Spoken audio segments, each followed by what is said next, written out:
consumer and property stocks is rising.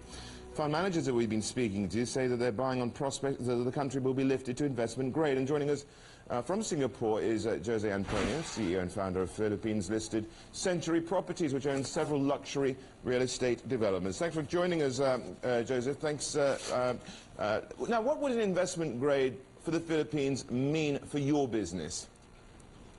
It will mean that the Philippines as a whole will have lower borrowing rates in the market.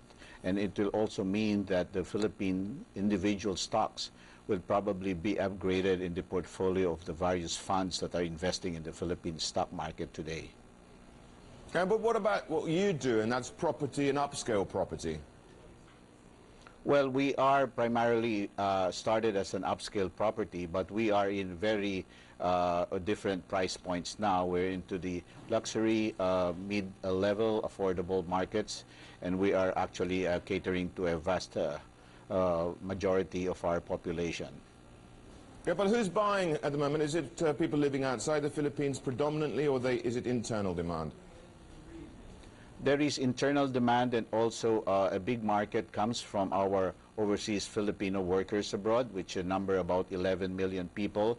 But recently, we experienced a lot of foreigners buying into the Philippines, considering that the Philippine property prices of even luxury projects are about 1/6 the price in Singapore, Hong Kong, Beijing, and Shanghai.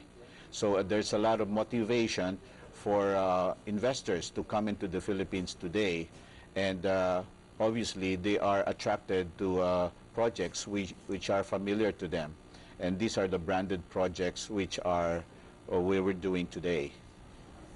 Well, can all foreigners buy, or is it restricted? Foreigners can buy up to the maximum of 40% of any residential condominium project, and therefore they are most welcome, and with the purchase they get a residency status with the Philippine immigration. Right, but tell me about supply and demand. There's undersupply. Is there a chance that supply will meet demand, and what will that do to prices?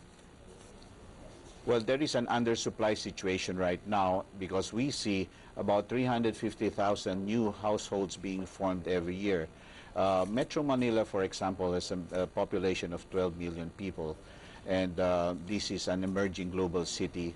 And because of this, there's a lot of demand for new home starters to buy their own homes. They move out of their parents' houses and they form their own, they buy their own homes. And because of the relatively easy credit today, they are attracted to purchase their own homes.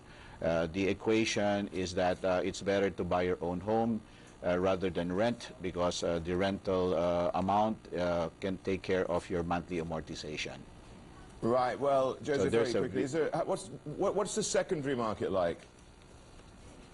The secondary market is buoyant.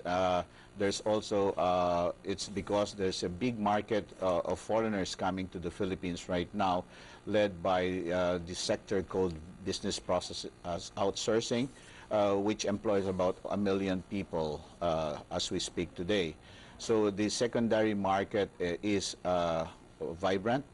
There's a lot of exchange of transactions in this market, and we look like it's going to continue to be very healthy. Joseph Antonio, thank you very much indeed from Century Properties there. And just before we go, China's richest woman